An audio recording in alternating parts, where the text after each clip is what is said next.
Welcome to the Learning Pines YouTube. We hope this video helps.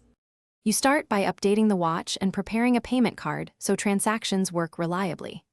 Add a supported credit or debit card to wallet on your paired iPhone, then follow the bank verification steps. This prevents declines. Make sure wrist detection and a watch passcode are enabled because Apple Pay uses them to confirm it's you.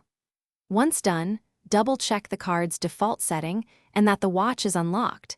These small steps remove friction. Now you set up for actual transactions and practice the motion so payments are seamless. Open Wallet on the watch, swipe to the card you want, or press and hold the side button to bring up Apple Pay quickly. This is faster at checkout. Hold the watch close to the contactless terminal with the display facing the reader. The watch will vibrate and show a check mark when the payment is accepted. This confirms both authorization and completion. Complete the workflow by verifying the purchase and resolving hiccups so you pay confidently every time. After the tap, look for the green check and review the transaction in Wallet or your bank app to confirm the amount. This prevents surprises. If a payment is declined, make sure the watch is unlocked and the card is active, then try another card or use your iPhone.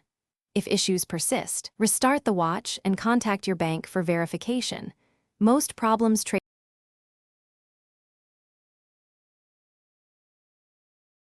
Thanks for watching. Consider subscribing if we helped you.